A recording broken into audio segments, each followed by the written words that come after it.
mendapatkan hati. Negeri ini memanggilmu kawan, belajar bergerak berbagi untuk negeri. Guru penggerak majukan pendidikan. Assalamualaikum warahmatullahi wabarakatuh.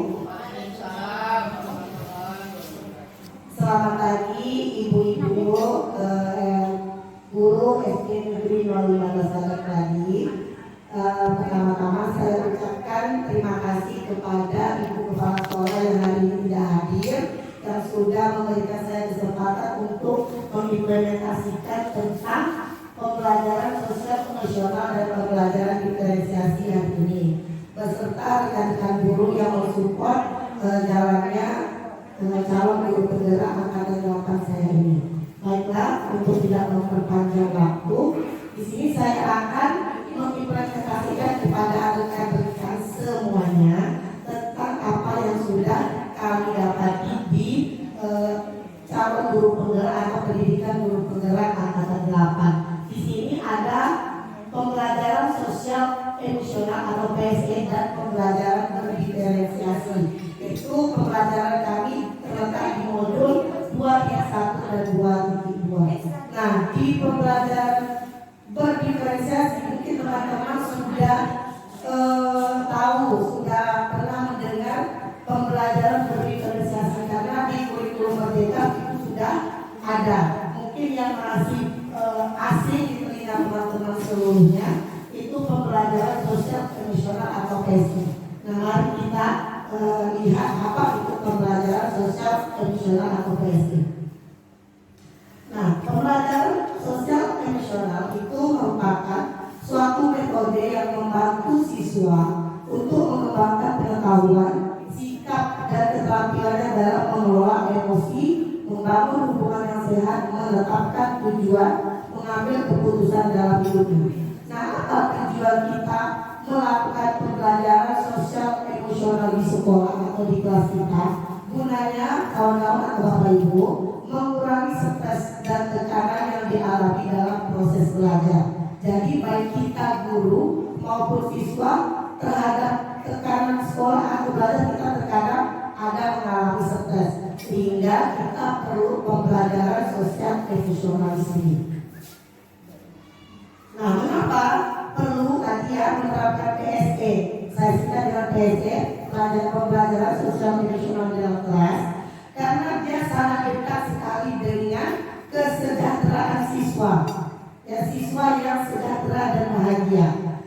Menjadi siswa yang sejahtera dan bahagia itu menjadi penanda adanya dampak keberhasilan pembelajaran guru di kelas dan di sekolah. Jadi siswa yang bahagia dan sejahtera berarti pembelajaran atau tujuan pembelajaran yang ingin kita capai itu terlaksana. Nah, dan yang dirasakan itu juga pelayanan pendidikannya juga menjadi kunci keberhasilan pendidikan kita saat ini. Jadi itu mengapa perlu pembelajaran atau penerapan PSE ini di kelas, terutama kita sebagai wali kelas di sekolah dasar ini ya teman-teman, karena dengan adanya PSE ini emosional anak meningkat sehingga tujuan pembelajaran kita tercapai.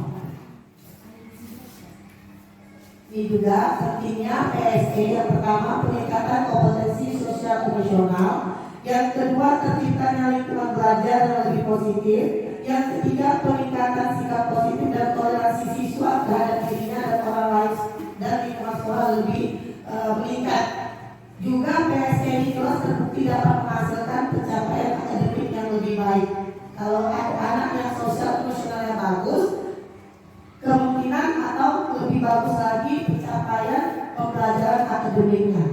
Juga yang terakhir, PSE memberikan fondasi yang kuat bagi murid untuk dapat sukses dari berbagai area kehidupan mereka di luar sana, sehingga mereka termasuk dalam kesejahteraan psikologis atau well-being secara optimal.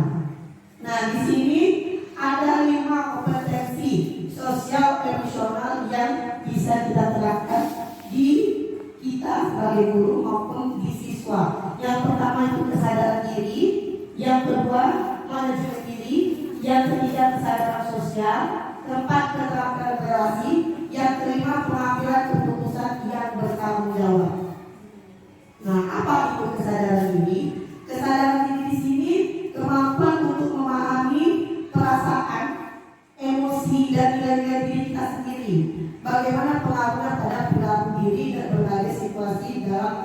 kehidupan.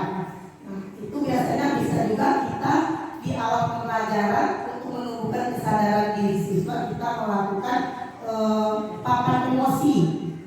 Ya, kita terapkan di kelas. Insya Allah nanti bisa kita terapkan. Kita membuat papan emosi. Jadi setiap pagi siswa datang, mereka menempelkan emosi apa yang mereka bawa dari rumah. Bisa bahagia, bisa cemberut, bisa mereka lagi malas. Jadi kita tahu di kelas itu emosi siswa kita seperti apa. Itu menunjukkan kesadaran diri dia, sehingga kita tahu pembelajaran yang akan kita buat di hari itu. Yang kedua itu manajemen diri. Manajemen diri atau pengelolaan diri, kemampuan untuk mengelola emosi kita sendiri, pikiran dan perilaku diri secara efektif dari berbagai situasi dan untuk mencapai tujuan pembelajaran kita. Yang ketiga itu kesadaran sosial, kemampuan untuk memahami sudut pandang dan dapat berempati kepada orang lain. Ini sudah sering kita lakukan kesadaran sosial di sekolah kita, yaitu setiap Jumat tadi kita mengadakan infak Jumat. Nah, itu juga menumbuhkan kesadaran sosial bagi siswa. Keterampilan berrelasi, yaitu kemampuan untuk membangun dan mempertahankan hubungan yang sehat dan suportif. Kita juga sudah melaksanakan keterampilan berrelasi di kelas, yaitu apa Bapak Ibu? Melaksanakan diskusi. Ya, jadi ada hubungan antara kawan-kawannya dan dia sendiri, itu keterampilan berrelasi. Terakhir, pengambilan keputusan yang bertanggung jawab. Jadi anak-anak juga sudah kita ajarkan bagaimana mengambil keputusan yang bertanggung jawab. Yaitu apa Bapak Ibu? Nah, dia seperti mempresentasikan hasil kerja tugasnya. Jadi dia sudah mempertanggungjawabkan hasil kerja kelompoknya di depan kelas dengan mempresentasikan. Nah, ternyata di PSE ini alhamdulillah kita sebenarnya sudah terapkan, cuman belum kita kategorikan atau kita blok-blokkan termasuk PSE apa. Nah, tujuan pembelajaran sosial emosional dilakukan dalam kelas dan tadi ya, untuk menciptakan ekosistem sekolah yang mampu mengelola emosi, menetapkan dan mencapai tujuan yang positif, mampu merasakan dan menunjukkan empati kepada orang lain, mampu membangun dan mempertahankan hubungan yang positif dan membuat keputusan yang bertanggung jawab di lingkungan sekolah kita. Nah, ada salah satu teknik yang bisa kita lakukan dalam kelas untuk memperoleh kesadaran diri siswa, baik siswa maupun kita sendiri. Nah, apa itu? Atau menumbuhkan kesadaran sosial, yaitu teknik stop. Nanti kita lakukan setelah ini Bapak Ibu, biar sama-sama kita rasakan bagaimana teknik stop itu di diri kita. Saya sendiri awalnya apa ini teknik stop, tapi setelah dirasakan, setelah kita melaksanakan teknik stop selama 3 menit mungkin beban kita akan hilang seketika di waktu itu. Nah, apa itu teknik stop? Yaitu salah satu teknik mindfulness, kesadaran penuh, yang dapat digunakan untuk mengembalikan diri pada kondisi yang saat ini dengan kesadaran penuh. Kembalikan diri kita ke kondisi sebelum kita jenuh dengan segala aktivitas kita. Kita banyak aktivitas ya Bapak Ibu ya. Nah, apa itu stop? Stop itu bukan berhenti. Berhentinya tuh memang stopnya tuh berhenti sejenak, bukan berhenti bernapas ya, berhenti sejenak. T-nya itu take a deep breath, tarik nafas dalam-dalam. Setelah itu observe, mengamati. Setelah kita tarik nafas kita dalam-dalam, nanti kita amati apa yang akan atau yang kita rencanakan berikutnya. Itu saja Bapak Ibu yang ingin saya sampaikan. Sekarang kita coba teknik stop tadi ya Bapak Ibu ya. Kita coba teknik stop.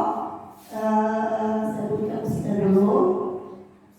Bagaimana nanti bisa kita laksanakan teknik stop di dalam kelas.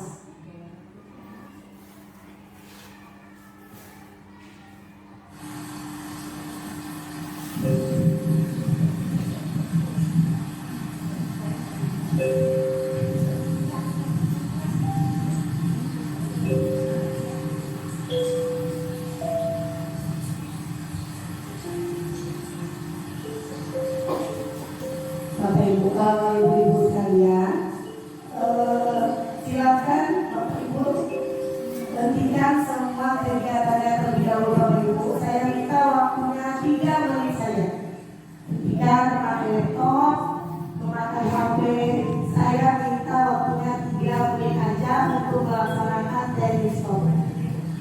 Bapak Ibu boleh duduknya di jalan, boleh Bapak Ibu di jalan. Lebih bagus lagi Bapak Ibu menanggalkan sepatu jadi kakinya tersentuh lantai. Tidak satu orang tidak, 3 menit saja. Ya, saya sebut juga ya.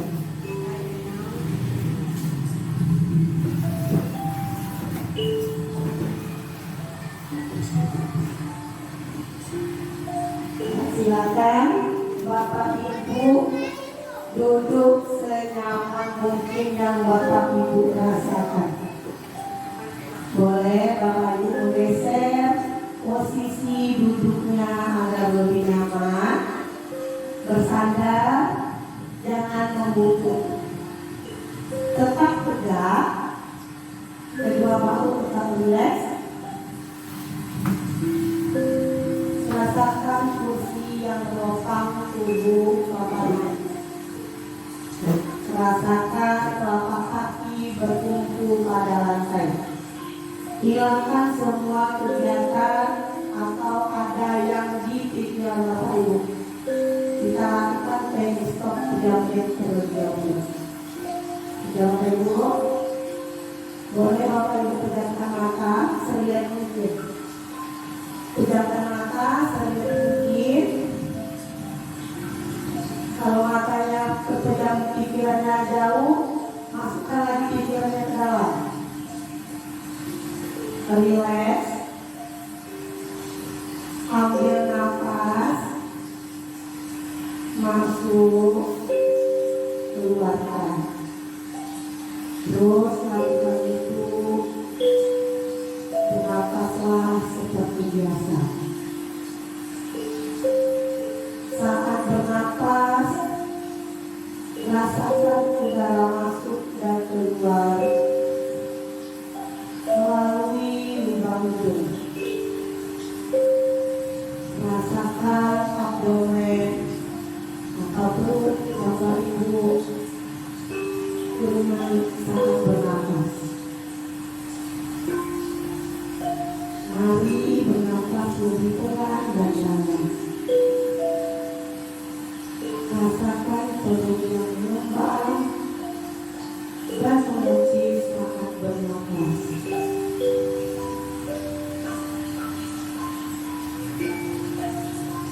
Bernapas dalam 4 hitungan.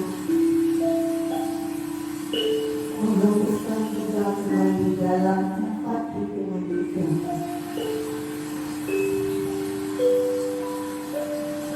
Amati tubuh yang terasa lebih rileks saat mengeluarkan nafas, mulai dari otot wajah, sekitar dahi, kelopak mata, pipi, rahang dan dagu. Kemudian kedua bahu, lengan atas atau jari jemari ibu-ibu, semuanya.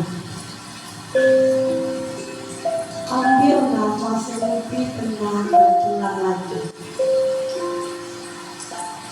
Amati perasaan ibu saat ini. Amati pikiran ibu saat ini.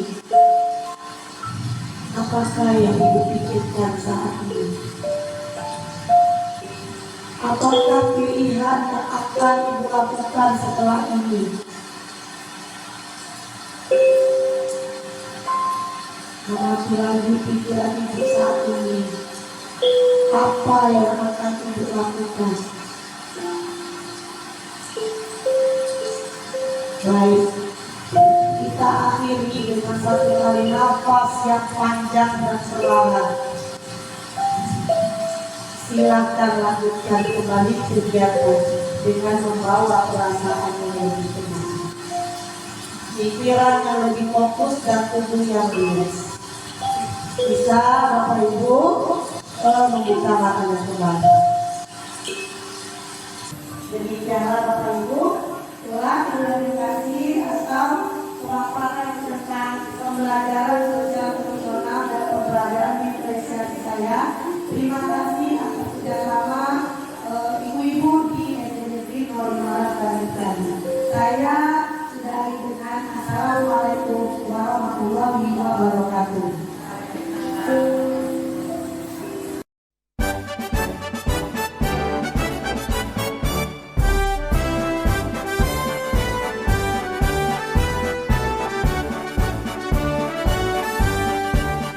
Bulatkan tekad, kuatkan hati, negeri ini memanggilmu kawan. Belajar bergerak berbagi untuk negeri, guru penggerak majukan pendidikan. Guru penggerak menghamba pada murid, kreatif rancang pembelajaran. Hargai potensi, tingkatkan prestasi, lahirkan profil pelajar Pancasila.